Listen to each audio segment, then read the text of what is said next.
This is the magicwordpodcast.com.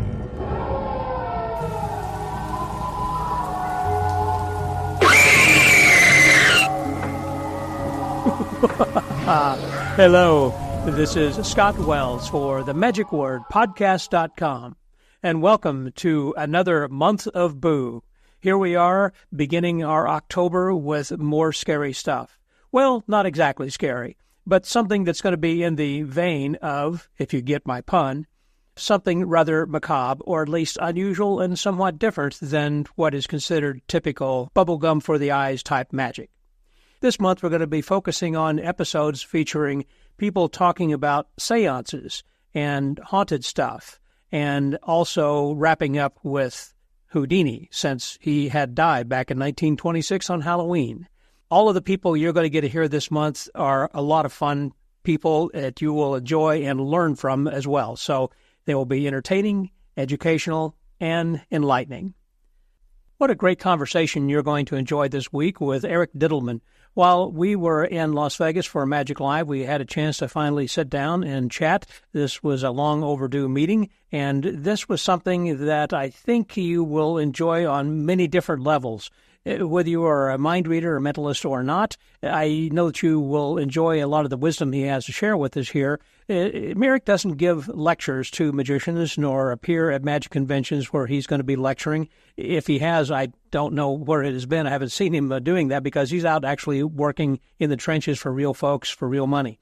Anyhow, this is more or less kind of like a lecture from the standpoint he just drops a lot of wisdom on us. There are so many different things that he talks about from his career and from his experiences that I know you will learn from and not only be educated, but you'll be entertained. He is just a very fun and funny guy and friendly, and you can hear everything he says is with tongue-in-cheek in a way and with a jolly little laugh. So he's really enjoying our conversation and sharing the ideas that you'll hear here this week. Some of you may know the name of Eric Dittelman as being one of the people who had been on America's Got Talent. He was the first mentalist, I believe, actually, who had gone as far as he did. And so he was breaking new ground at the time. And since then, others have followed. He also had a podcast with Matt Franco for a long time called Mind Over Magic, and I've got a link to that on this week's episode on the magicwordpodcast.com, where you can go and hear some or all of those episodes. I listened to every one of the podcasts. He and Matt Franco were great together. Anyhow, I'm going to shut up and let you listen to the conversation to hear what he has to say. So please welcome my guest and my friend, Mr. Eric Dittelman, here on The Magic Word. The conversation today is one that, like many of the podcasts, it seems like episodes I've had here of late, have been ones that I have been wanting to do for a long time, but our schedules just haven't matched up where we've been able to get together and do it. And so we happen to be actually here in Las Vegas at Magic Live, and I finally got to catch up with Eric Dittelman. And Eric is someone who I'm sure that you've known or seen. If you haven't, you've been under a rock, because he was one of the finalists. It really went pretty high up on America's Got Talent several years ago, and was one of the first mind readers, I believe, to have gone that far. And also been on the Ellen Show and Penn and Teller Fool Us, and golly, just a lot of different things. And then as a college entertainer and the college circuit traveling about, and that's just the U.S., and he's been traveling the world then too. And after he had, I think it was like third place or something that you got on AGT, that you then got all these contracts for like 2 years out or something. So, and again, like whenever I was in New York City, I was out there to see Darren Brown's show, and I thought, well, maybe I can catch up with Eric. And I think we saw each other, and you said, man, I'm gone tomorrow. And yeah, we'll get together. I promise we'll get together. So we finally, I'm so glad we did. Eric Dittelman, here you are. Hey, Eric, how are you? Thanks for having me, Scott. We finally worked it out. I am. Other conventions just in passing. I think we saw each other briefly at FISM and that's right. Quebec briefly. But other than that, yeah. Well, there's so much going on at these magic conventions, obviously, and so many people, and you want to have an opportunity to visit with everybody everybody and as well. And they're people that you haven't seen in not just a year, but sometimes maybe 3 or 5 years or something. And you really want to get caught up in everything, you know. Yeah. But anyhow, like many of us, I haven't followed your career until you actually hit it, I guess. Sure. And so you've had a lot of years that you weren't hitting it, you know. Yeah, pre-AGT, before anyone knew who I was. Right. Yeah. That's right. Suddenly, what was her name? That was one of the judges. Sharon Osbourne. Yeah, Sharon Osbourne. And she Howard loved you. Stern, and this was like over 10 years, 12 years, I think. And I never expected to get a top 10 finalist. Definitely was kind of, that was amazing. The highest I reached, but it was still real fun and career changing. I mean, it put me on the maps. It definitely did. And I remember that Sharon said, "Are you single?" And you said, "Yes." Well, I think after this, you'll probably find some women, you know? Yeah. Or something like that. It's so strange, the things they decided to focus on back then. And it was such a different show than it is now. Oh, yeah. And, Yeah. you know, the amount of time the acts get now compared to the 90 seconds I had back in the day. But, now, yeah. when you were, first of all, preparing for that, and Matt Franco had already won prior to you, is that right? Opposite way. Later? No, I was on before Matt, so he actually saw and was cheering me on throughout my season, and then 2 years later he went on and I got to return the favor and help support him and sit with his family and cheer him on, and then he ended up winning the whole show. And now and now you're working with him and kind of helping him a little bit. Is that right? Yeah, we've stayed friends through all these years. I mean, we started doing the college market together and kind of we're figuring that area out. That's where we met. And then, you know, when he had his opportunities, of course, I came out to Vegas to help him kind of launch his show and, you know, sit in the audience and check angles during those first couple of weeks. Yeah. And then, I mean, he's just, you know, amazing and is still, you know, as successful as he is 7 years later with his show. So to see my friends' faces on billboards when I come to Vegas kind of is so surreal. And I mean, I'm so proud of them. Of course. Yeah. Of course. Yeah. Were you from Rhode Island originally? That's where you kind of got to know him then? Massachusetts. So we had the New England blood together. Okay. Yeah, of course. So yeah, but I grew up in central Massachusetts in that area. And that's, kind of how you got to know him then. Mm-hmm. Through that. And then, of course, you were working, I guess, on a comedy circuit, and there really hasn't been a comedy club circuit the way there used to be. Right. So I'd say, were you kind of on the tail end of it, I think? Yeah, I just did a lot of the local clubs in Massachusetts. You know, I was just looking for stage time wherever I could. And, you know, I've always had kind of one foot in the comedy world. Mm-hmm. I did improv for a long time and stand up. And I was just finding that separately from the magic and eventually mentalism that I ended up doing. Mm-hmm. And then eventually combining it all together as one art form, and just that became my show. So it's kind of hard to separate the two now from, you know, the magic and the comedy. It's all just one show. Right. Yeah. Well, when you got started then, going back, I guess, earlier, I'm always curious about what it was like as far as how you found your footing in the comedy clubs. Were you just doing magic only or then started adding mentalism, and why? Yeah, I think I got involved in the improv scene like middle school, and I was trying to emulate what my brother was doing in high school. He was like the improv team captain. So I wanted to be the improv team captain when I got to high school. Okay. So I was just doing that, running the after school club, you know, and it wasn't until college I continued the improv, but I started doing just stand up. So this was all separate. It was just the comedy. Mm-hmm. At the same time, independently on a different track, I was like, you know, learning sleight of hand. And again, in college is again one of those pivotal moments where I was like, oh, you know, I'm not much of a card guy or whatever. I want to try and make this transition into mentalism. Yeah. I started studying, you know, Bob Cassidy, Banachek. Mm-hmm. I wanted to meet these heroes of mine. So there was two separate paths that I was following. Wow. And then I just developing those skills independently, but then putting them together because that's who I was, you know, that made sense. So that was kind of showing all facets of what I was doing. Yeah, you triangulated magic and mentalism with comedy. Yeah. Because I'm sure usually people think of themselves as being comedy magicians. Mm-hmm. In a way, magic is fun and funny and people laugh because they're surprised and everything. And so it's probably a natural transition then to add comedy to mentalism. Yeah, absolutely. And I mean, I had been watching mentalism, and like the old stereotype of a lot of mentalists at the time was long, drawn out stories, you know. So my style of like, at least let's make the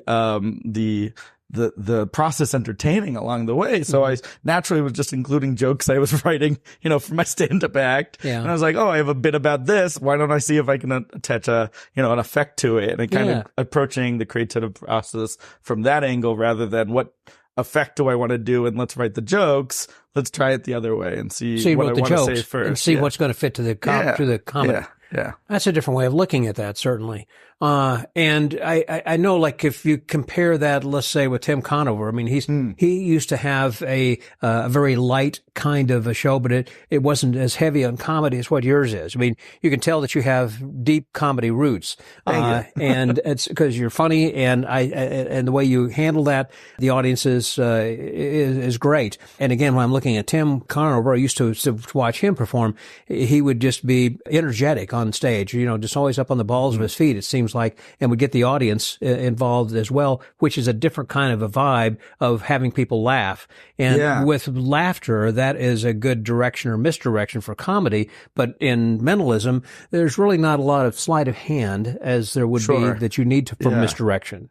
Correct. So is there something then that you have, what were you going to say? No, I was just going to say it was interesting that I was, I think, naturally drawn to the mentalism. I made that shift consciously because I, didn't want to hide behind props or cards or big box illusions or anything. And it was kind of the closest of just walking on stage and being treated like a stand-up, give me a microphone and, a few bits of paper from Staples or whatever. And you essentially have no props. You're just you on stage. So it kind of helped me develop this personality and just being me and not, that trap a lot of, young performers fall into in the magical arts where they want the magic to kind of shape the personality rather than just be you. That's the individual part that we want to focus and shine on, right? Is the uniqueness between my personality, your personality makes us who we are, and what makes us, different and more entertaining and engaging performers. And that's why people would want to book Eric Dittelman or Scott Wells or whatever, because each of us have our own unique personalities. And if we're trying to be a Matt King or Lance Burton or whoever is the person that they would clone that for the day, they're never going to find themselves if they keep chasing after that next person. Absolutely. They want to be the next Eric Dittelman. So, he's funny. I like this, but it's a little bit more difficult to try to steal someone's mentalism routine as it is one of their magic tricks.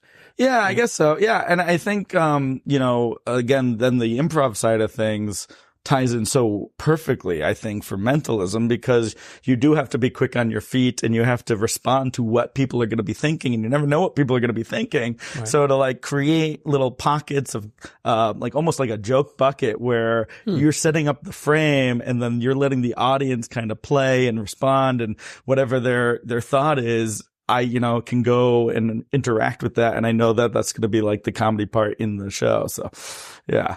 Wow. So that's a really, I like the way that you're thinking about that. And you apply that not only to the stage, but also to close up whenever you're going to be doing some walk around type of mentalism as well. Yeah, and I've even gotten better at refining what my close-up set is. When I'm not traveling and performing around the country, and when they need me at the show, I'm actually do Speakeasy Magic in New York as well. Mm-hmm. So you're sitting in a table with people surrounding you, and they're right up on top of you, and that show has its own challenges for mentalists, where the lighting might not be ideal, and it's very noisy, and someone whose act is all just talking, you have to find a way to keep everyone engaged, whether they're, had a few drinks or they're trying to see what's happening at another table, just getting everyone to focus back in when so much is happening in that environment. It's a challenge, but it's a welcome one, because I love performing in that show and getting the reactions from people that, don't necessarily get that mentalism wow, in everyday lives, and to kind of break up what all the other performers are doing. That's a lot of sleight of hand, an amazing sleight of hand, but to just sit down and be like, I'm not going to touch a deck of cards.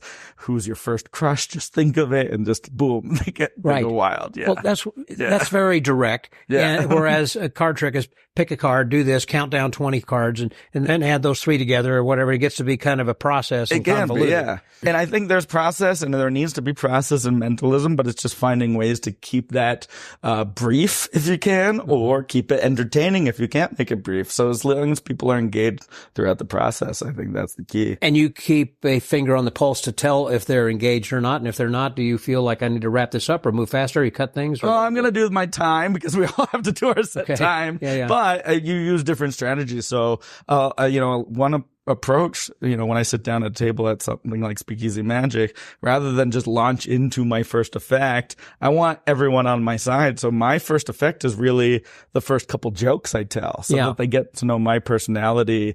And I can really tell a lot from the table just by their reaction to my opening joke that normally kills, but if for some reason it's not, I know I have to make small little adjustments, and I maybe have to work harder to pull them in, and maybe call out that elephant in the room. It's like, oh, usually that gets a bitter laugh, but I guess we'll change gears with you. Well, I think your opening line we were talking about last night was very funny when you talk about how to spell your name. Well, everyone spells it wrong. So I know that, as a mentalist, the first thing I should know is how they're going to think about me. So I know they're going to spell Dittelman wrong. It's actually Dittelman, but a lot of people think it's spelled L-E-C, mind reader. Very good. And that usually gets a good laugh. And then I go, you just forgot that simple childhood spelling rule. L before E, accepted. Jew. Yes. Yeah, exactly. That's how they know to spell my name. And which is good, because especially when all my social medias have my name spelled rightly, I want them to find it. So they have to remember that little rhyme for themselves. Oh, so it has a dual purpose too. Exactly. And branding. Yeah. Oh, I love that. I love that. Though I did buy all the domain names, so in case someone types it wrong, they'll still go to my website. They'll find it some way. It'll forward it.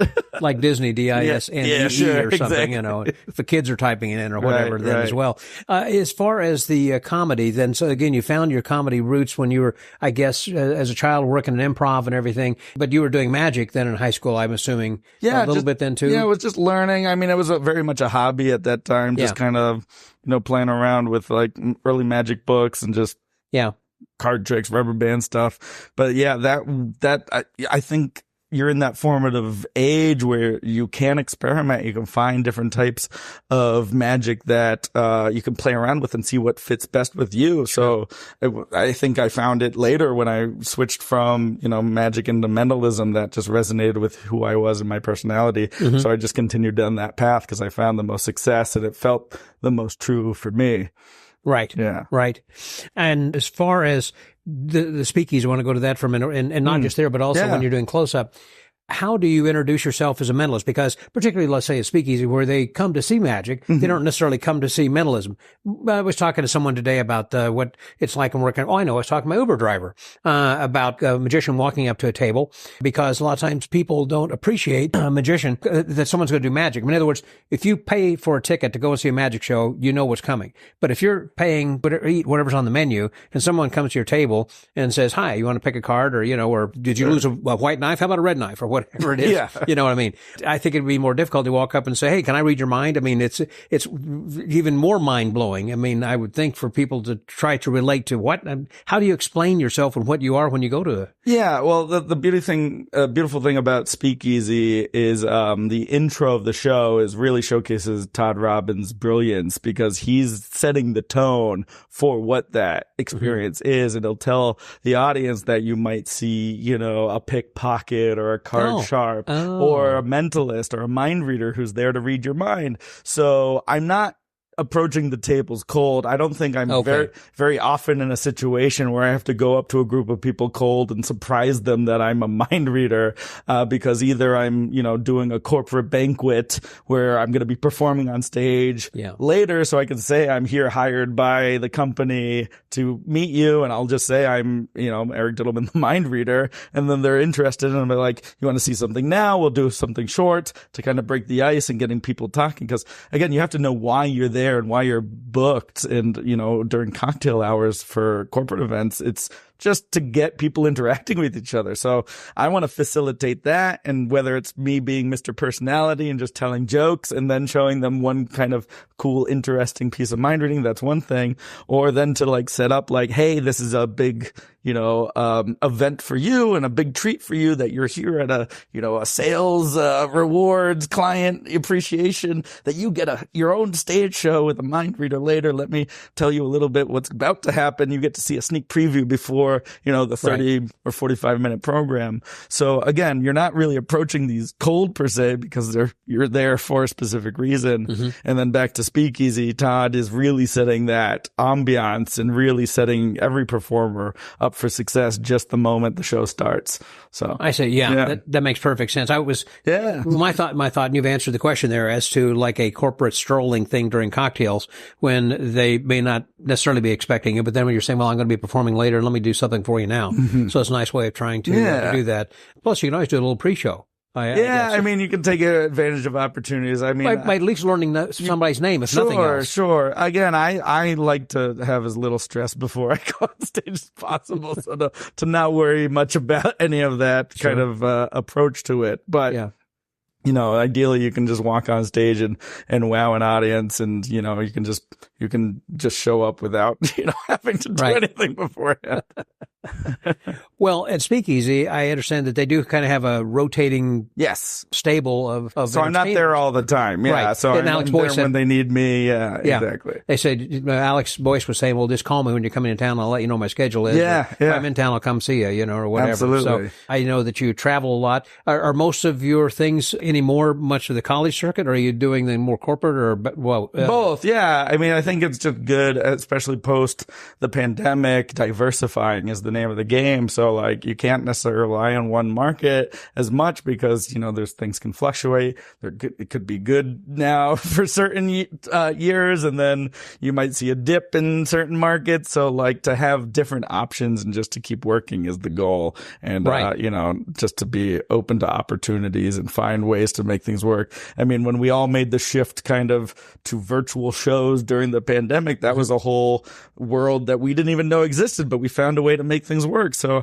I kind of am keeping that mentality as markets shift and different markets have boons, and dips themselves, to find a way to, be like, all right, how do we find a way to make this work and just be flexible and open?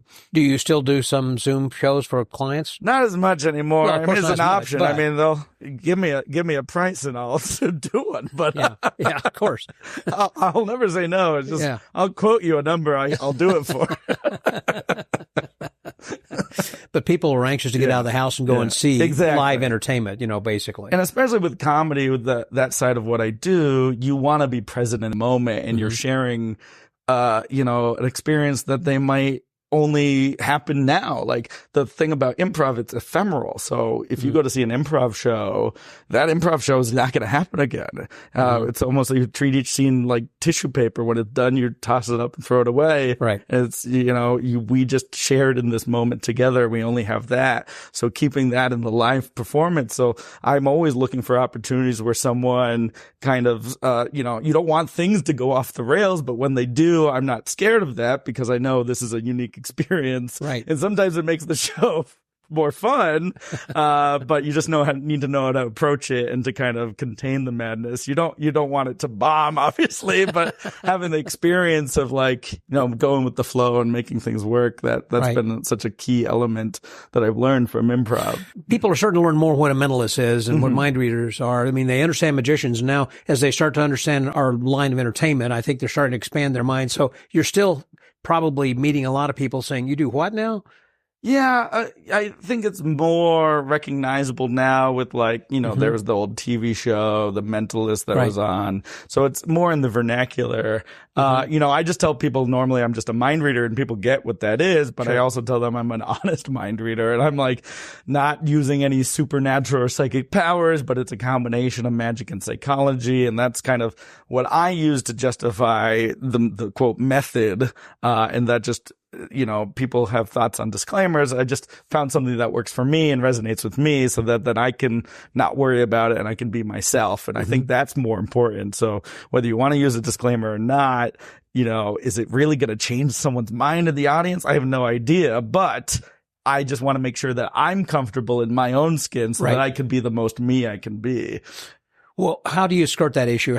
What is your disclaimer or not? Yeah, just what I said. Yeah, I tell people it's magic and psychology. My job's to blur the line, and that's all I touch upon it. And, even after I say that, people still come up to me and they think, I have super psychic powers. And, I say, no, this is just entertainment. This is to give that experience of what mind reading could be. Right.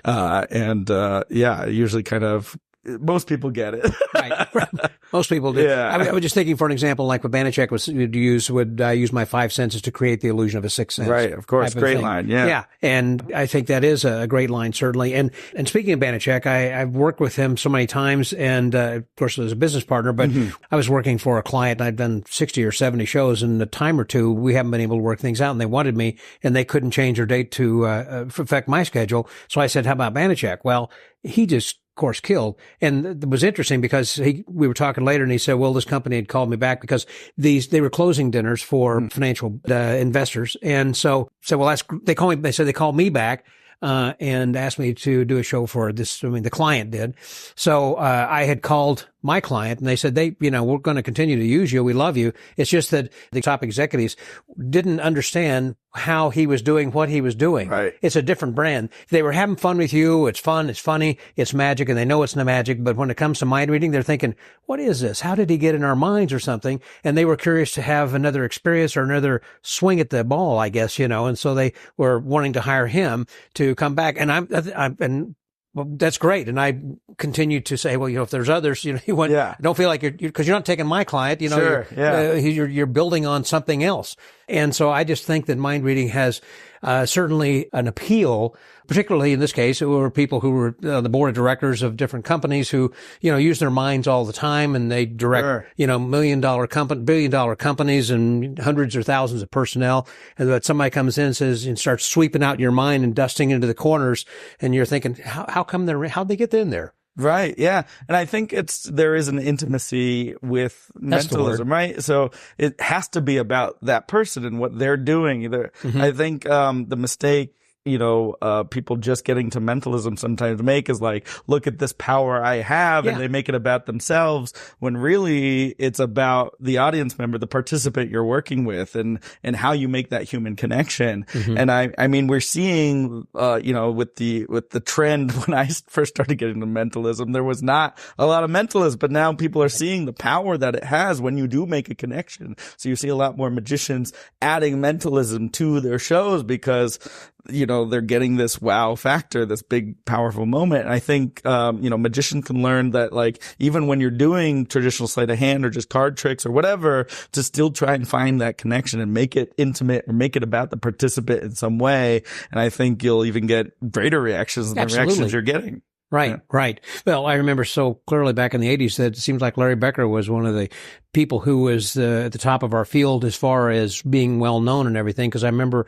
going to Joe Stevens with Radio Magic. The Banachek was our first project back in 1987. I remember the DVD CD-ROM that became. Yeah. Well, we had cassette tapes before that. Cassette tapes before that. And I remember talking to Joe about it, and he said, "I can't market that for you because he said mentalism just doesn't sell." I remember it's like he's sitting here just yesterday. It's just mentalism doesn't sell, and at that time it didn't. It was one of these things that over the decades has obviously not just grown, but it's taken the world by storm. I mean, look at Darren Brown. I mean, absolutely, and others. I mean, not I said our country, but all over. Now, one of the things that Bob Cassidy used to tell me is about how to identify what your powers are. Sure. I mean, do you have the ability to bend metal? Are you, psychokinetic? Or are you, the psychokinesis? Or are you clairvoyant? You can't be bouncing all over the place. Have you thought about that, or do you try to present different kinds of things, or do you have a power per se? Yeah, I think there's a lot of different ways you can approach mentalism, whether it's from a psychic kind of perspective, like Bob would have his web where he would connect with people kind of through the psychic web theory. But because I decided early on that I was going to do this mix of magic and psychological approach, that I was going to keep all of my quote powers in that realm. So there's only two things I can really do, and everything else is just different ways of dressing it up. So you're either going to read people, kind of like a poker player, you're reading their tells, or you're influencing them. So I'm not even predictions. I'm influencing you to say what I want you to say, through, the gestures and words that I'm using. So because I have that really defined, when I'm looking for material, you're not going to see me doing a PK routine, any metal bending, anything like that, because it doesn't fit with my skill set that I've kind of refined with how I'm approaching it. Right. I was doing a show many years ago, and I remember after it was over and it was strictly just mentalism. I was trying something, not any magic at all or whatever. And I had structured the show very well. I thought that flowed, and it did, and got good response. But afterwards, I was talking to a friend of mine, Jamie Salinas. Yeah. He was saying it was just a series of predictions. It was like a different, it was on a pad of paper, or it was inside of a book, or you mean it was just, I must have had 6 different predictions. And I look back at that, it's like, well, maybe that was what my power was. I'm able to make predictions or something. That is the hardest part about finding routines, is varying it up within a very limited skill set. I mean, like, again, you're kind of boxed in, but I love this idea.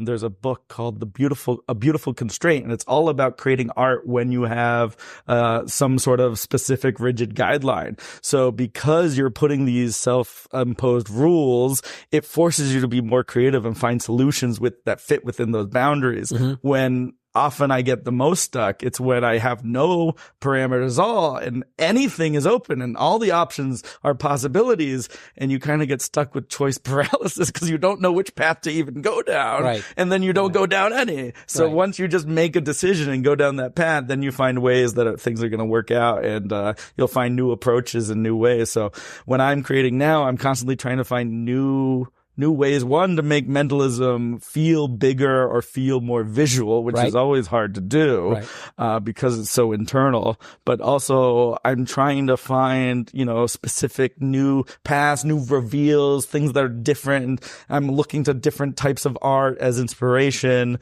and not just of what other mentalists do, because if we look at what other performers do, we tend to recreate the wheel, or everyone starts to do the same type of material the same way.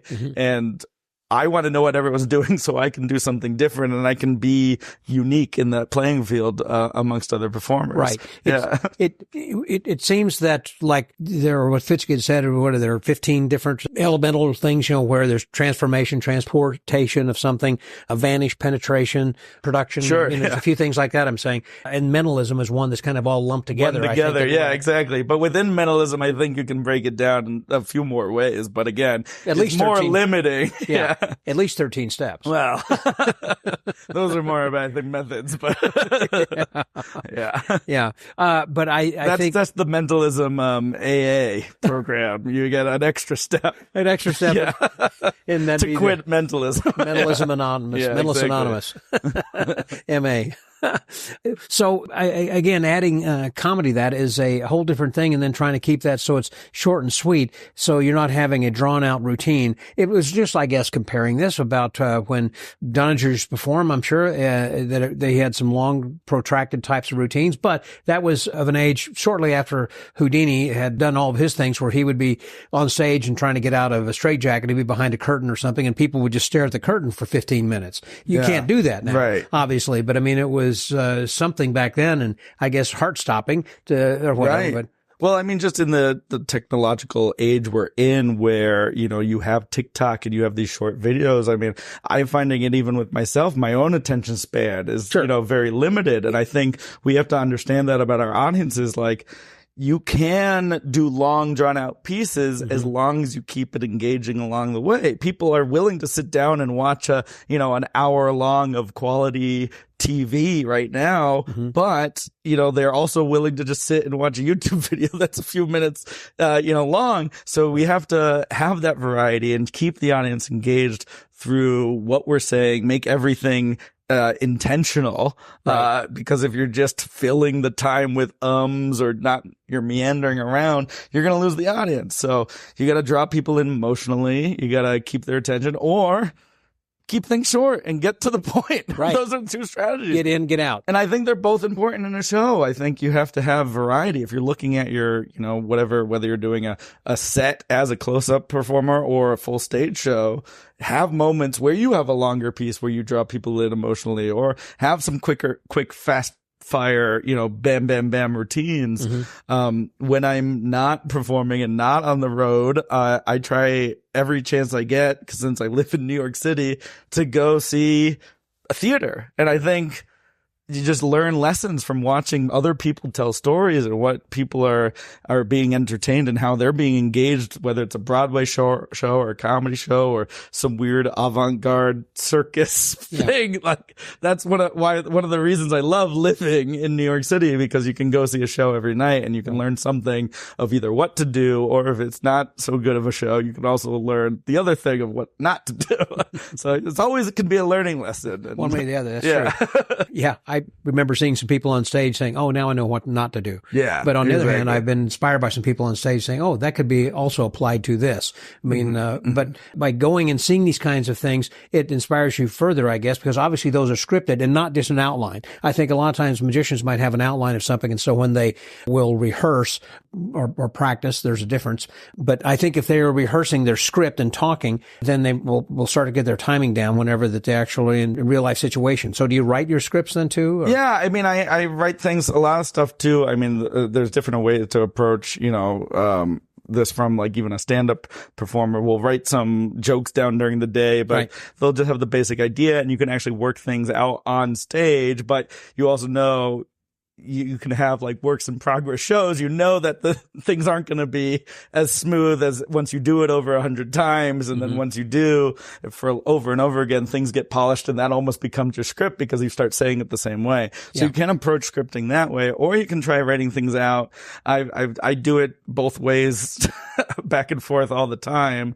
But sometimes when you write out a perfect script, it doesn't really feel like you're saying it until you're on stage actually saying it. So you're still refining a perfectly written out script in the moment, because you have to be paying attention to the audience. You have to pay attention to how it sounds in your own voice. You have to make adjustments so that it fits your personality, is more authentic to you. And it needs to sound authentic and as opposed to scripted, because I remember listening to a guy one time who I talked after the show about this very subject. I said it sounded like you were just reading a script, because he was kind of monotonous and he didn't add any kind of nuances to his speech when he was talking. And I thought, this just sounded like a robot talking or something over here. And he said, well, there's a script I've just written, and it's in my head, and I rehearsed this a lot, but I hadn't rehearsed it obviously in front of an audience. And timing and misdirection are the two things you cannot practice until you actually have somebody to look at you and give you some kind of feedback, whether it's applause, laughter, or whatever. Right. And if you're finding yourself in that trap where it sounds scripted, it just means you haven't then run it enough times, because eventually it should be in your bones. And that way, once you have that scripting down, then you shouldn't be doing that while you're still figuring out the magic, right? Because that's too much to keep in your head. It is a lot. So you need to have one of those down pat so you can focus on the other. Exactly. Yeah. If you have your magic down pat, then that way you are, again, focusing more on the audience. And I like to compare, let's say, Lance Burton, when I remember seeing his Beautiful Dove act he used to, which we won the FISM award for, and also the gold medal for the IBM back in the 70s. But the point is about how that he was not looking at his dove steals or even the dove itself. He was just looking at the audience. He just had that 10-yard stare, 10-mile stare, basically, looked like Dracula, kind of looking out into the audience without paying attention, kind of, I guess, like Channing Pollock had, just kind of a nice style in which he's engaging the audience by looking at them and not at his hands or what the magic is happening, because you know so well what you're doing. Likewise with mentalism, you know where you're going and what you're doing. You may not have to worry about a double lift or a double undercut, or you're going to be doing a biddle count or whatever with anything, except maybe you're going to have some business cards or whatever you might happen to use. But I would think that it would be still that you have, I think, even more to think about as a mentalist that could go wrong, because you're walking a tightrope if you hope that a person responds to the question as you ask it. So therefore, your instructions, particularly for a mentalist, have to be very explicit, because if they go the wrong way, so could the routine. Yeah, and that's all, practice and figuring out the exact wording and again, doing it over and over again. Sure. But I mean, having a script is so important because then when you can divert from it. Yeah. And you can be present in the moment and call out these, elephants in the room that everyone's aware of. Yeah. And then you can always come back to the script. Mm-hmm. I mean, one of my pet peeves is if I see a performer in something that clearly the whole audience is aware of, like something if a server dropped a tray and everyone's head, turns that way. If you don't acknowledge or at least be present in the moment, right. and you just steam forward, that's also going to be weird to the audience. Right. So, just be with them, be in the moment, acknowledge where you are, what the venue is. I mean, a good comedy exercise is get to the room. It's what are the common ground? What is the audience already thinking about where they are? And how do we address that up the top so that there's no open question marks metaphorically hanging above the stage? Because if there's any unanswered questions that you're not addressing within the first couple of minutes, the audience is going to be paying attention to this invisible question mark hanging above the stage rather than paying attention to you. That's a good point. Yeah. And that's another improv lesson because you set up the who, what, where of a scene first. Mm-hmm. So if you don't get that out of the way, people are wondering, who are these people? Where are they? So you want to address that so that then people can just focus and get on board as soon as possible. With my routine, one of the first things I say, come out. I'm like Santa Claus. I say ho, ho, ho. And I say a couple things and I say, well, you're probably wondering what is an overweight, white bearded fat man doing here this time of the year. And that's a classic of being aware of who you are and what you're presenting. There was a great exercise I did through the Annoyance Theater, had us each student step forward and they just let everyone in the audience shout out characters that they would play in a movie or something. So obviously me, I got a lot of techie, nerdy best friend kind of stuff, but it's stuff that I'm already aware of, right? Yeah. So knowing what you're presenting just by walking on stage is so valuable because then you can either play into that expectation or you can subvert that expectation. You can find comedy in going against type as well. So I remember talking to Jason Alexander, who was famously on Seinfeld. And he was talking with his agent early on, and his agent was always booking him for those kinds of roles that might be, they think, suitable for him. But he wanted to play as a starring leading man role. And he said, you'll never be that. If you're going to be a leading man, it's going to be Falstaff, in a Shakespeare play or something, kind of a rotund and funny kind of a guy. As Costanza, obviously, he, hit it on and it's been a character. Sometimes you look at somebody, let's say Bob Sheets, he has a unique look that is just funny to look at him when he smiles and he plays a jester, and it's not a far reach to start laughing at some people, or that they have I think that Alex Boyce has a really clean and elegant look, and he looks and he plays the part, and he's got the right kind of music and everything. Once you recognize who your character is, then the audience kind of can buy into that easier. Right. As you said, I think you're recognizing the elephant in the room, but it has to be the who, what, and where. Yeah. And you can play into that, like I said, or imagine with Jason Alexander, him casting a leading role in a romantic, then there's a lot of comedy that can come from that. That's as well. True too. So it's just making that, you have to be aware of it in order to make the decision to either go with it or without, So you go in one direction or the opposite, but you do have to make that choice. And in order to make that choice, you need to know what's already there. Well, talking about choices, I want to go back then to AGT and whenever you started preparing for that. What made you think that you wanted to get on? I mean, were friends saying, "Oh, you're really good," or "You're funny," or "You are a great mentalist," or how? Yeah, I'm sure I've told the story if you've heard me on any podcast, or even back when. I think we talked way back when.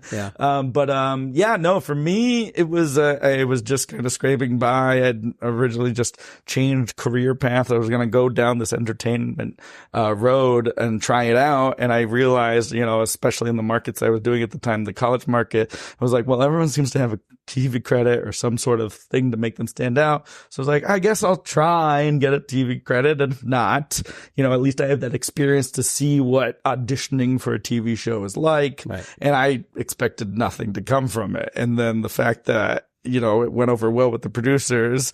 And, I didn't tell anyone I was even auditioning. That's how little I felt about, This is going nowhere. Yeah, it's going nowhere. I didn't want even know people to know either way if it went good or bad. Okay.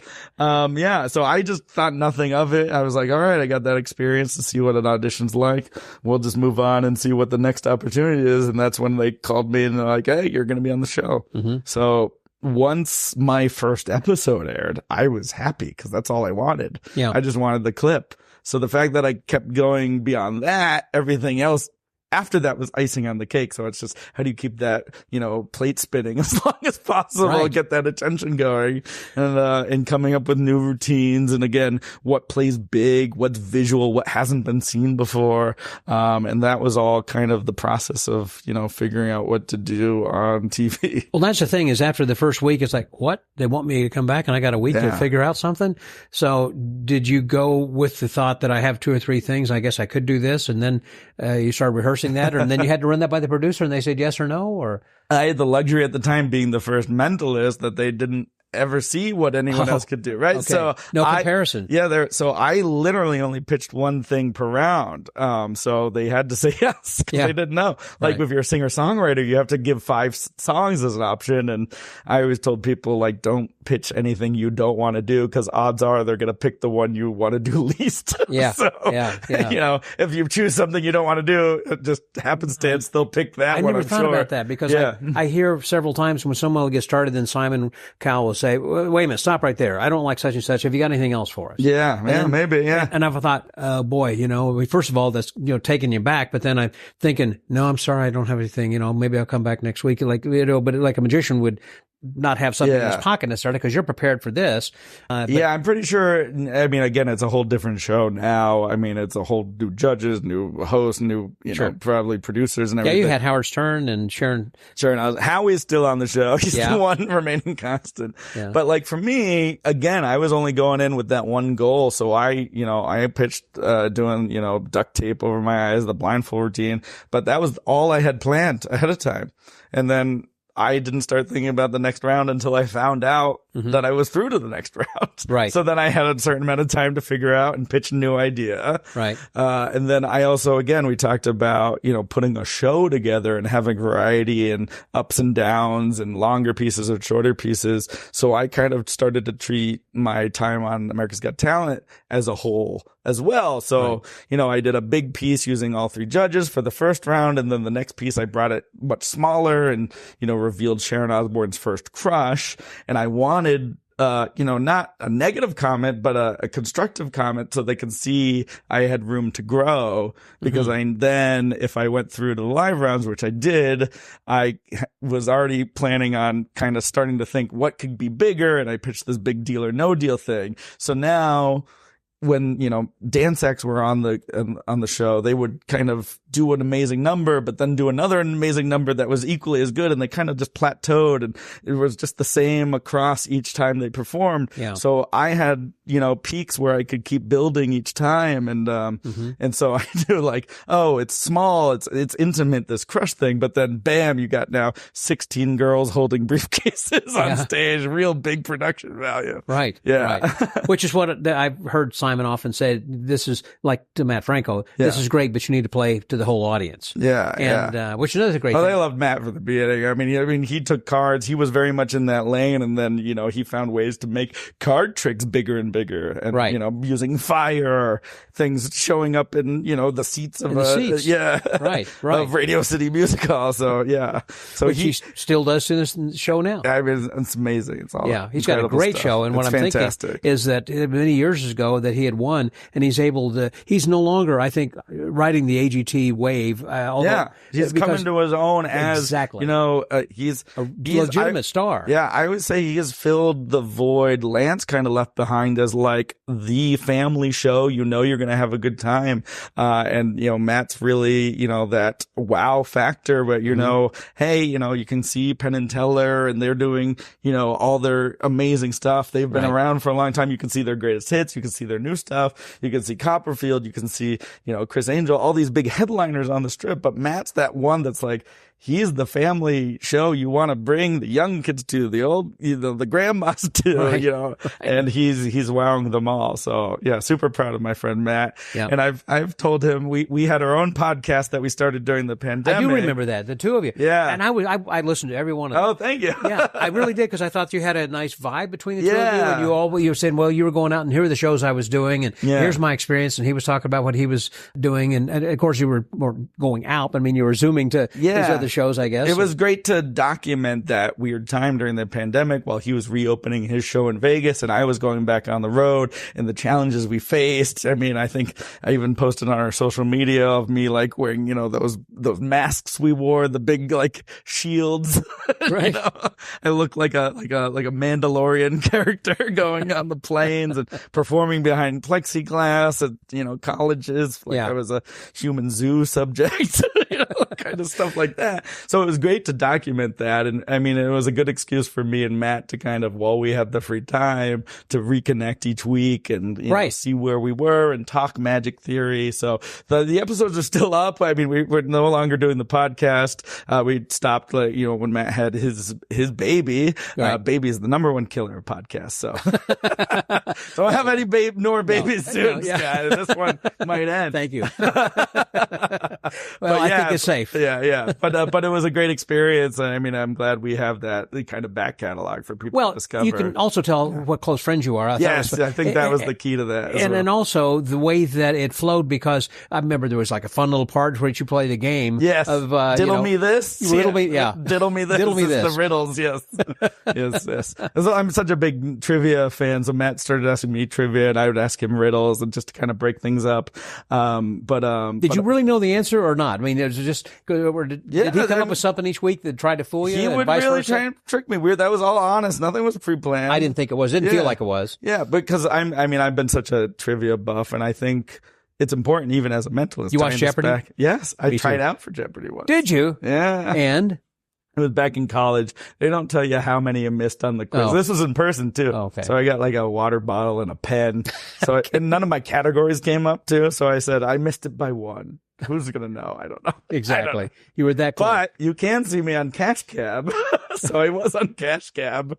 And did you make any money on that? Yeah, me and my brother made a lot of money on that. Now, as I recall on Cash Cab, that was kind of a short-lived trivia show. Yeah. Where, was that like in Vegas, or where were they driving? No, it was in New York. It was in the city. Okay. Yeah. And it was funny because they surprise you. And explain the premise for people from Yeah, other it's countries. an older show. It's not on anymore, but basically you get in a cab and you tell them your destination, and then it's surprise, you're on a game show, the lights go off in the cab, and then you have until your destination to answer trivia questions for money, and then you got these like lifelines you can shout out to people if you're stuck like on the street, and passersby can help you out. But yeah, we had a lot of fun doing that show. But it also, like, me and my brother are big trivia nerds. We always have been. I mean, he's a movie expert. He knows everything about movies. So like with my general knowledge and his movie expertise, we did pretty well. Yeah. But to tie this back to magic, and especially mentalism, Matt and I talked about this on our podcast too, that the trivia,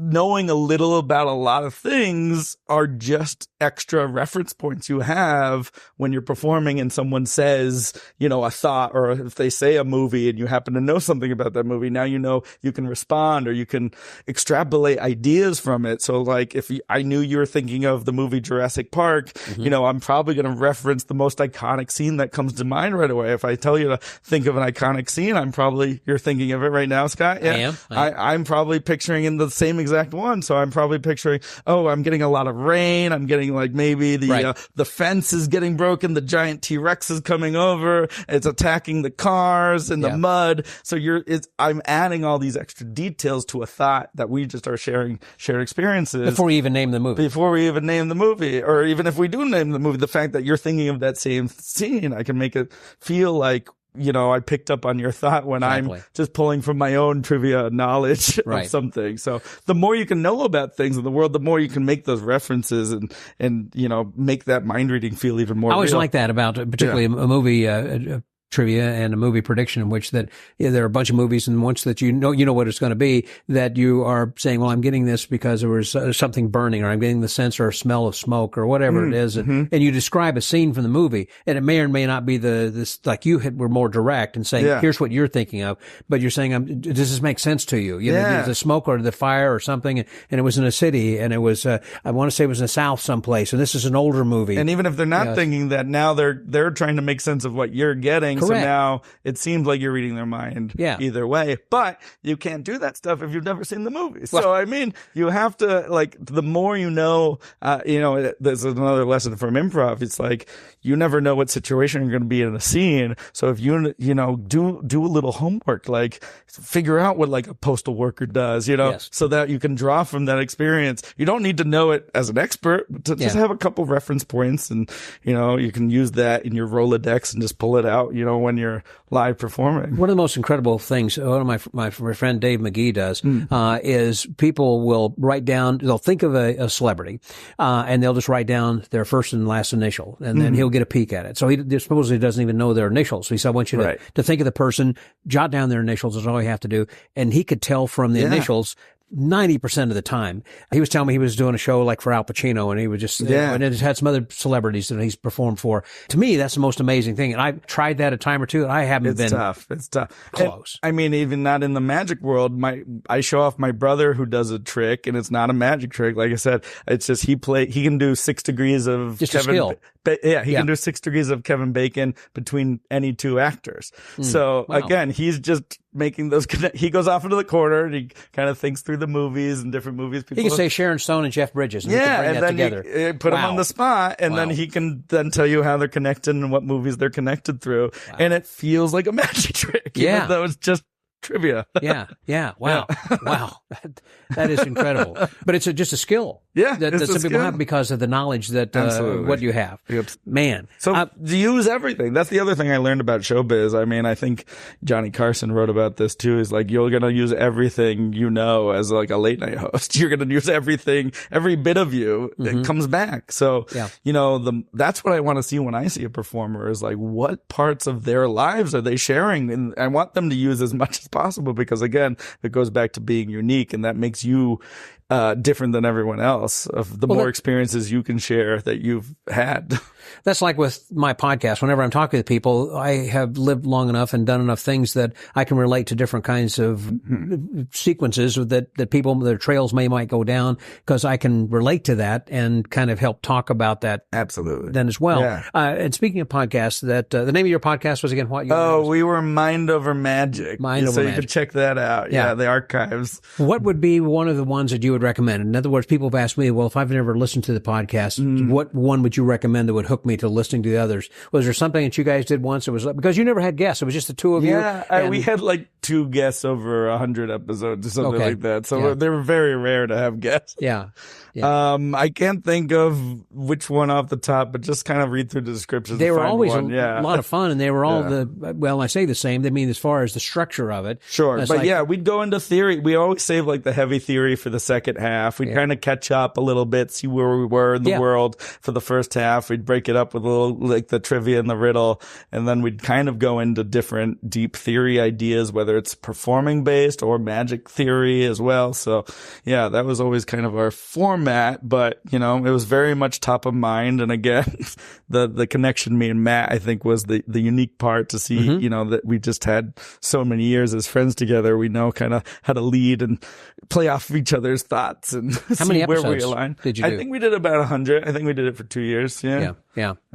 Well, that is still quite a few, because that puts you in a very high percentile of most podcasts, because most don't go past a dozen. It's all about that consistency, and we were trying to release it each week at a certain time. Right. Well, particularly we got 2 guys who are super busy, of trying to get together. I think that was kind of the demise of Shazam. Shazam, that was with Kayla Drescher and Carissa Hendricks. And as Carissa became Lucy Darling, and they both had their kind of careers, and they just didn't have time to get together and talk. And so they tried to do them separately, and it just didn't have the same chemistry, I guess. Yeah, They just didn't have I can time. speak from experience with like the indie improv teams I was doing in New York way back when. Now you're trying to coordinate 8 people's schedules, which, you know, so having a consistent improv team practice each week and then find performances. Oh boy, they don't last long sometimes. Yes, I understand.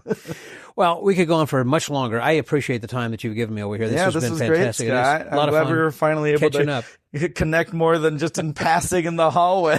This is a good quality conversation. Absolutely. That's what I miss about some conventions like this that are too large. You don't have time to really sit down. So I like these opportunities to get to a chance to sit down. The name of my podcast is called The Magic Word. So I always close by asking my guests what it is that's your philosophy of life. What do you live by?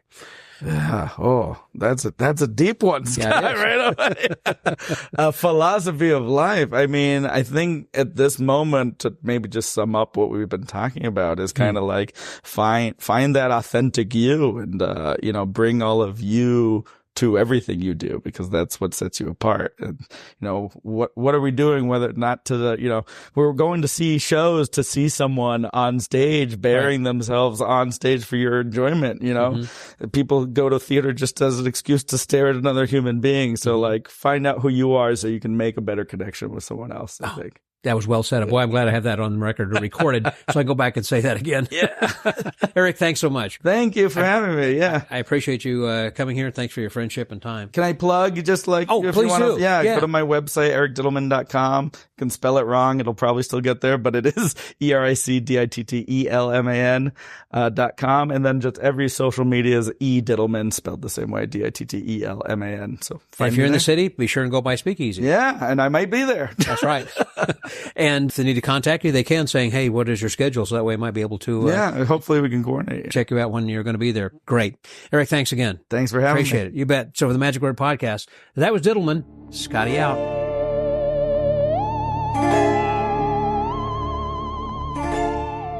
Thank you, Eric. That was a wonderful conversation. I really enjoyed spending some time with you, and I look forward to our next visit.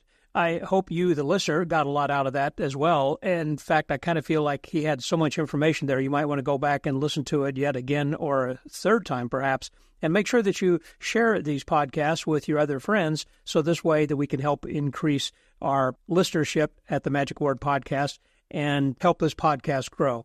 We have a great lineup of guests during October that I know you're going to enjoy as we get more into this month of Boo.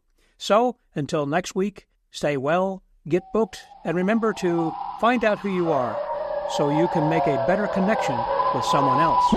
This is Scotty out.